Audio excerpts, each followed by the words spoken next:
சவுக்கு சங்கர் சிறையில் தாக்கப்பட்டு இருக்கிறார். அவரது கை உடைக்கப்பட்டு இருக்கிறது. இவ்வாறு செய்திகள் பரவலாக சமூக வலைதளங்களில் பேசப்படுகின்றன, விவாதிக்கப்படுகின்றன. 2 நாட்களுக்கு முன்பாக கோவை மத்திய சிறை கண்காணிப்பாளர் இது குறித்து அறிக்கை வெளியிட்டிருக்கிறார். அவர் தாக்கப்பட்டதாக கூறப்பட்ட சம்பவத்தை மறுத்திருக்கிறார். சிறைக்குள் சவுக்கு சங்கர் உட்பட எவரையும் தாக்கவில்லை, சிறைவாசிகள் அனைவரும் பாதுகாப்போடு இருக்கிறார்கள் என்றவாறு அவரது அறிக்கை கூறுகிறது.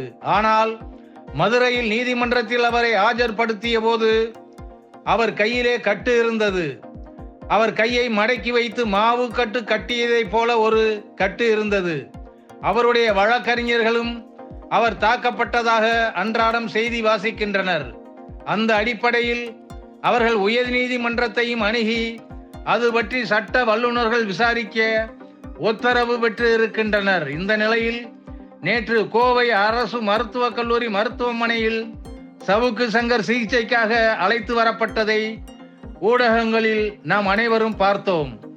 இதை ஒட்டி சிந்திக்கிற பொழுது சவுக்கு சங்கர் சிறைச்சாலையில் ஒருவேளை தாக்கப்பட்டு இருக்கக்கூடும் என்று நாம் எண்ணுகிறோம்.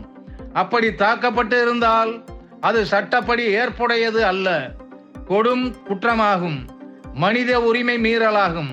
நீதிமன்ற காவலில் இருக்கிற ஒருவரை அடித்து துன்புறுத்துவது ஏற்க முடியாத ஒன்றாகும். சவுக்கு சங்கர் மீது நம்மை போன்ற நடுநிலையான ஊடகங்களுக்கு 1000 விமர்சனம் இருக்கலாம். அவர் ஒரு நடுநிலை ஊடகவியலாளராக செயல்படவில்லை என்பது நன்கு அறிந்ததே. தமிழ் மக்களின் நலனுக்கு எதிராக பேசக்கூடியவர். மிக முக்கியமான நிகழ்வுகளில் பாதிக்கப்பட்ட அப்பாவிகளுக்கு எதிரான நிலைப்பாடு கொண்டவர். அவர்களுக்கு எதிராக திமிராக பேசக்கூடியவர்கள். அவரிடத்திலே ஒரு காலம் நேர்மை சிந்தனை பேச்சு இருந்தது இல்லை. திமுகவின் ஊழலை எதிர்க்கிறார். திமுக ஆட்சியை கடுமையாக காட்டமாக சாடுகிறார். அதுதான் திமுகவை பிடிக்காதவர்கள் மத்தியில் அவரை ஹீரோவாக கொண்டு சேர்த்தது. ஆனால் திமுகவின் ஊழலை காட்டமாக விமர்சிக்கிற அவரே ஊழல் கட்சியான அண்ணா திமுகவிடமிருந்து பணம் பெற்று மீடியாவை தொடங்குகிறார், பேசுகிறார் என்ற செய்திகள் அவருக்கு வலிமை சேர்ப்பதாக இல்லை. அவர் நம்ப தகுந்தவர் இல்லை. அவரது பேச்சில் அநாகரிகத்தின் உச்சத்தை பார்க்கலாம்.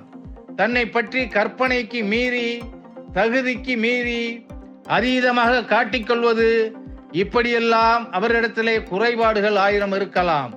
ஆனால் அவரை கைது செய்கிற பொழுதும், அவர் சிறையில் அடைக்கப்படுகிற போதும் சட்டப்படி அவர் நடத்தப்பட வேண்டும். அவரது கண்ணியம், மனித மாண்பு காக்கப்பட வேண்டும். சிறை அலுவலர்கள் அதற்கு பொறுப்பு ஏற்க வேண்டும். தமிழ்நாடு அரசு அவருடைய உயிருக்கும் உடலுக்கும் பாதுகாப்பை உறுதிப்படுத்த வேண்டும். அவர் கண்ணியமாக, நாகரிகமாக ஒரு சிறைவாசிக்கான உரிமையோடு நடத்தப்பட வேண்டும் என்று நாம் சொல்ல விரும்புகிறோம். நீதிமன்றங்கள் அதை உறுதி செய்ய வேண்டும். ஆனால் அவரை கைது செய்கிற பொழுதும், அவர் சிறைச்சாலையில் வைக்கப்படுகிற பொழுதும் சட்டப்படி அவர் நடத்தப்பட வேண்டும். அவரது கண்ணியம், மனித மாண்பு காக்கப்பட வேண்டும்.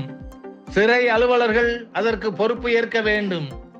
தமிழ்நாடு அரசு அவருடைய உயிருக்கும் உடலுக்கும் பாதுகாப்பை உறுதிப்படுத்த வேண்டும். அவர் கண்ணியமாக, நாகரிகமாக ஒரு சிறைவாசிக்கான உரிமையோடு நடத்தப்பட வேண்டும் என்று நாம் சொல்ல விரும்புகிறோம். நீதிமன்றங்கள் அதை உறுதி செய்ய வேண்டும். இந்த வீடியோ உங்களுக்கு பிடித்திருந்தா லைக் பண்ணுங்க, ஷேர் பண்ணுங்க.